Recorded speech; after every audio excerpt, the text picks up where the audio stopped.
a story about a prince who would come to be known as Scar and an orphan named Mufasa. Two brothers who set off on a dangerous journey to find a new home. Hey everyone, Rascal here. And Mama. Welcome to our channel, Paws On Animation, and our podcast. And today we're covering the prequel to the 2019 Lion King film, Mufasa, the Lion King. Yes, they really did this. This story serves as a prequel, I laugh every time I hear that, to the live-action Lion King, which really wasn't live-action, showing how Mufasa went from a lost, homeless cub to the greatest king in the land. And it completely changes the Lion King lore because everything is now Disney-fied. But before we start, be sure to like, subscribe, notifications for future podcasts and other pause videos. And thank you so much for joining us today, subscribing, sharing our videos, commenting, everything you do. I can't stop laughing at this movie. We appreciate you so much. Yes. Yes. And you're probably saying, hey, well, Lion King was already Disney. Yes, but Lion King, the animated one, has become part of pop culture and considered one of the greatest movies ever made. And we will be reviewing that soon because we can't believe we've never done it before. True. And yes, it's had animated sequels and even little spin-offs and TV shows. And it all stayed within there. But the original film has become a household name and considered one of the greatest films of all time. Then we get to 2019. Which, believe it or not, guys, I really liked it. Rascal couldn't believe it, but I stand by that. I liked 2019. And then everyone thought, oh, this won't go anywhere. And then it made $1 billion. So Disney said, okay, we're going to do a whole live-action franchise, quote-unquote, of this. And then we got 2024. Yes, the Mufasa Hated it! prequel. Oh, gosh. I can't believe how terrible it was. But before we get to the truth of what we think, Mufasa the Lion King 2024 musical drama. It really wasn't a musical, guys. Produced by Walt Disney Pictures. It's supposed to be photorealistic animated film. Okay. It was something. It's something. supposed to be a remake of the 94 animated film. Again, yes. And it's something. It had an all-star cast we'll get to later. Produced by Adelaide Romanitsky and Mark Syriac. Cinematography, James Laxton. Edited by Joy McMillan. Had a couple people, surprisingly, I didn't know who did the music besides Lin-Manuel Miranda. We'll tell you about that later. 118 minutes runtime. 200 million budget. Yet again, Disney. People are doing it for 20 million, 4 million, 15 million. Box office, 723 million. Now, just imagine how much sweeter that would have been if they'd made this movie for less than 200 million. That's correct. Yeah, but we won't go into why. But, that being said, that is Mufasa. And what's even bigger about it is that at the time this was out, this came out in December of 2024. And it was going up against Sonic 3. Now, this was not one of those movie rivalry things that people just had fun with, like with Barbieheimer and everything. But what was special about this is that if you were online at the time these movies were coming out or were out at the same time, Disney made a big fuss over Mufasa.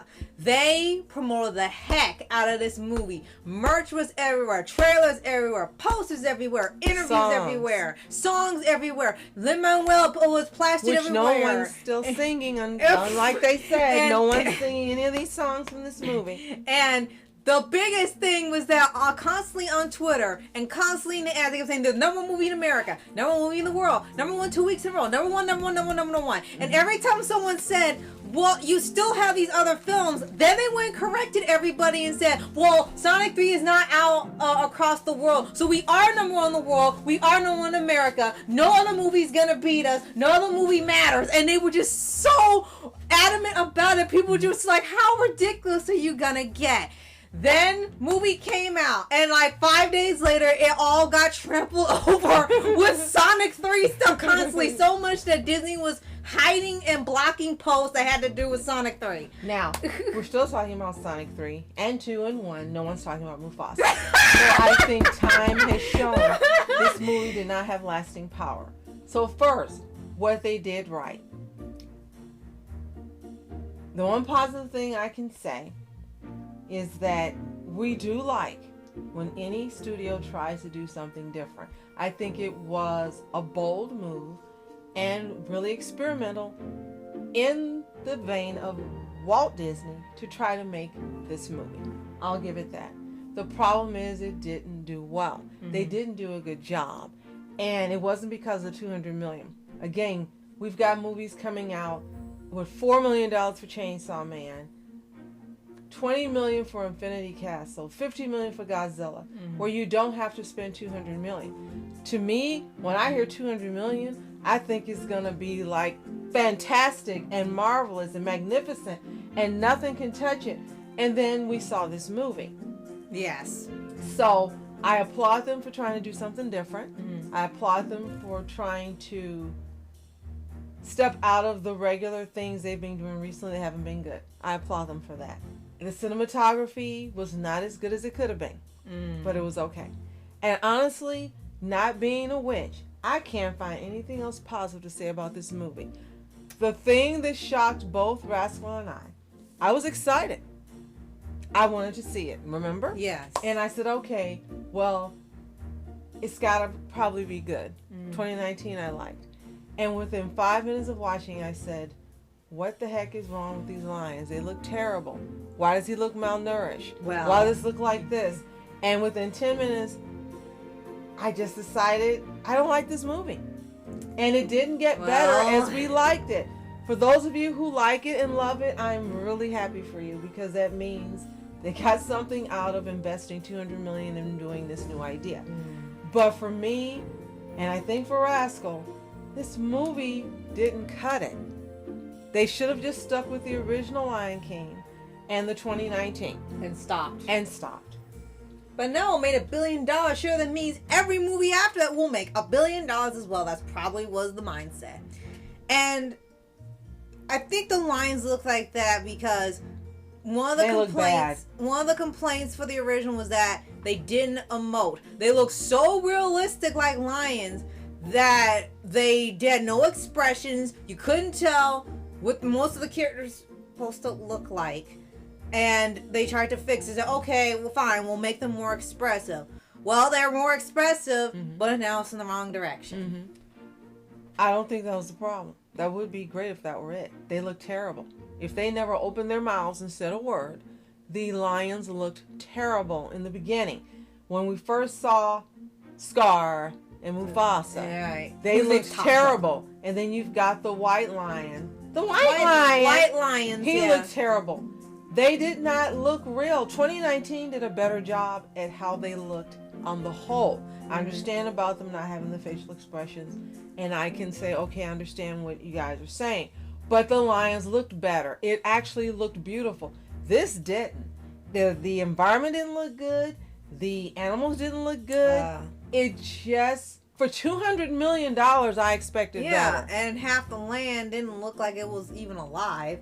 But another problem is that, especially online, people had a hard time figuring out which was Mufasa and which was Taka, because his name was, Scar's name was Taka originally in here. Which is really funny because the 2019 movie had a budget between $250 and $260 million. This one had $200 million, which was close. And years later, so the technology should be better, right? The animation should be better. But they digress. They went backwards. 2019 is a masterpiece in terms of the way it looks. Right. Compared to this movie. Yeah. And from there, it just kept going downhill. Yeah. To the point where no one could tell the difference between Mufasa and Taka. And that kept being, they say, they don't know unless you hear the voice or they say each other's names. You can't tell who's who in this movie. Everyone looks the same and sounds the same half the time. You have to literally pay attention to the names for the lions before you know who's who. Yeah. And it got mixed reviews. So some people liked it and some people didn't. So again, it's good some of you like it, because I didn't like this movie at all. And the further it got in, the worse it got. And it literally had an origin for everything. And they had made changes. So it wasn't the same movie. They had made changes in the direction it went. They made changes in lines, putting things in that were callous, cold, and were not in the original or the 2019. this was not the same movie.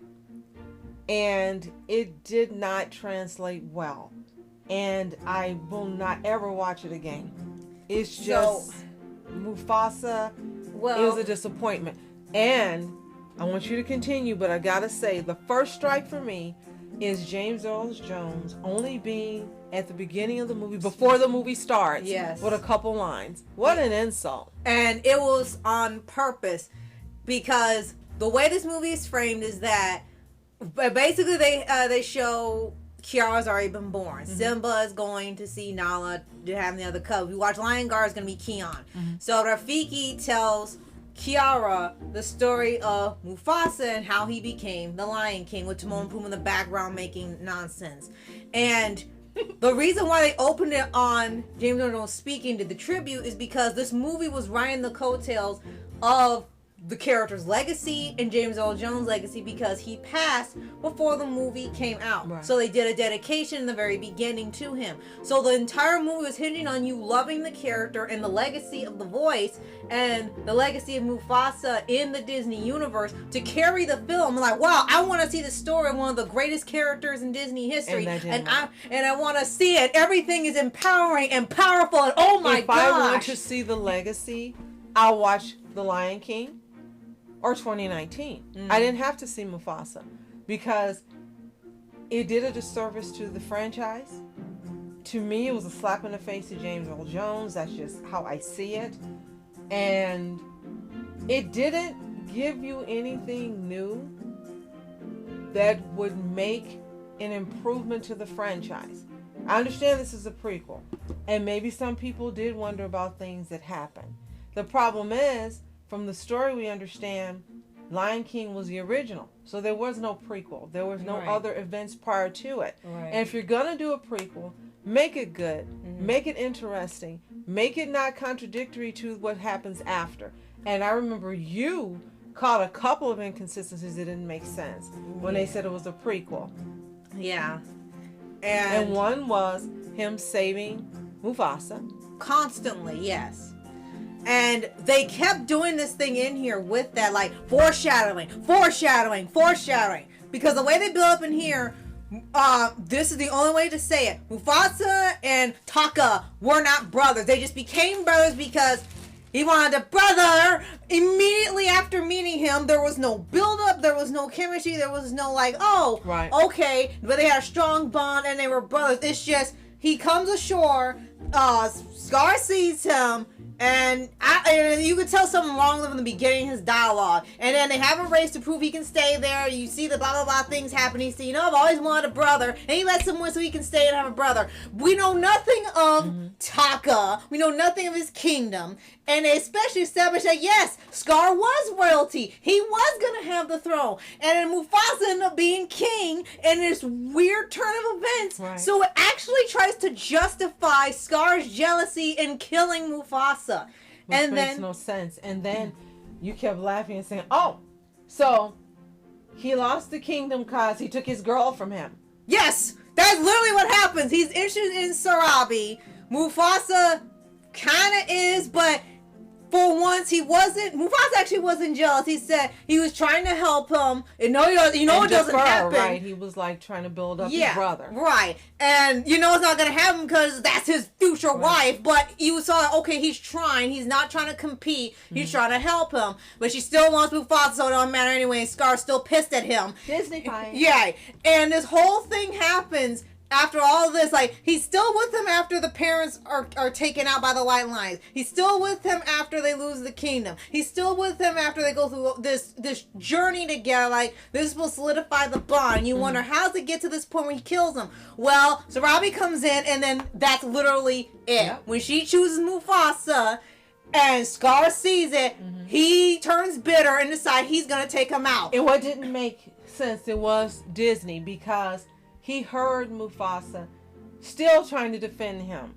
still saying no, still saying you should be with my brother. And he still hated him. Yes. And it's like, okay, so that means he had mental problems. Yeah, because he hears him trying to not take her advances and not get with her. And he still was upset with him, and he still accused him of stealing her. And it's like, dude, What? everybody in the movie's watching. This is not what happened. Yeah. Who wrote this crap? All of a sudden, you're a bad brother when you didn't do anything wrong. Who wrote this crap? Oh, Yeah. wait, maybe you've got problems. You're right. Oh, wait. Oh, we got to have a story here. We can't come up with anything. Yeah, let's do that. Right. We've done that in the other 100 other movies. Right. Let's do it in Mufasa, too. Yeah.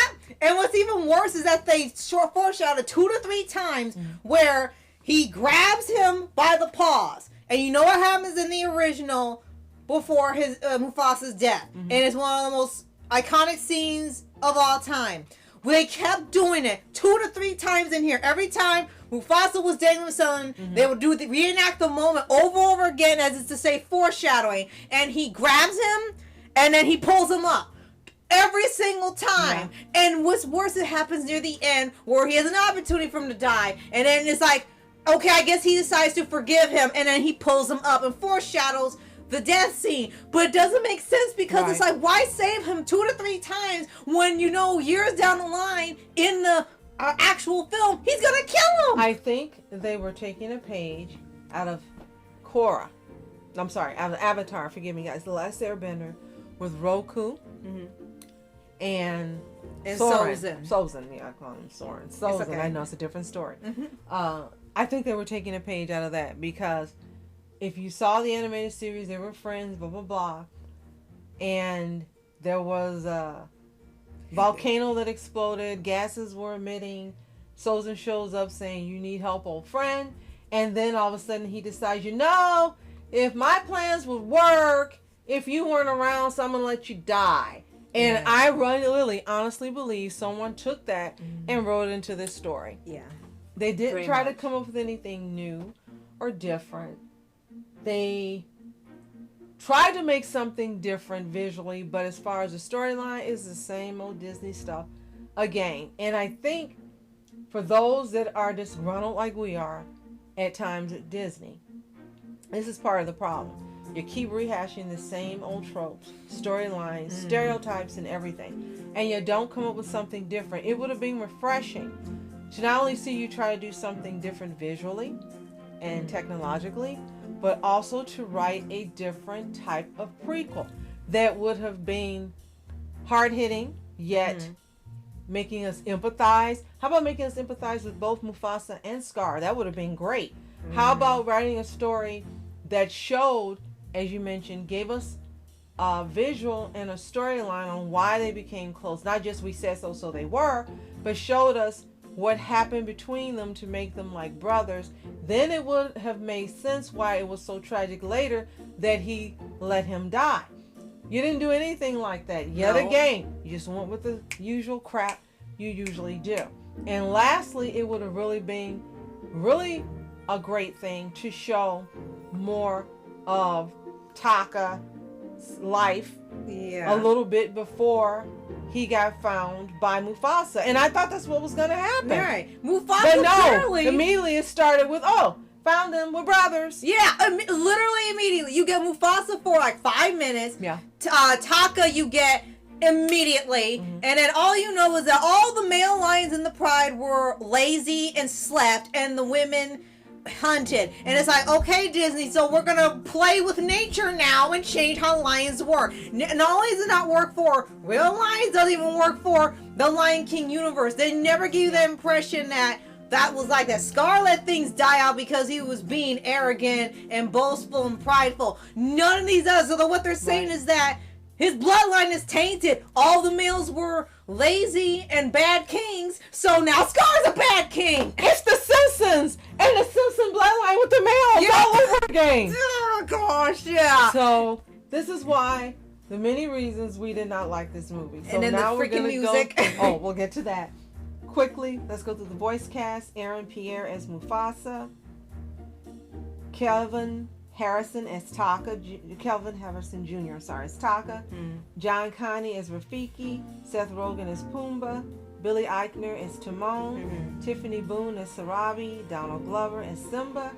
Mads Mikkelsen as Kyros. Tandy Newton as Ishi. Lenny James as Ubasi. Anika Nani Rose, the surprise, is Afia. Blue Ivy Carter is Kiara. Beyonce Knowles Carter is Nala.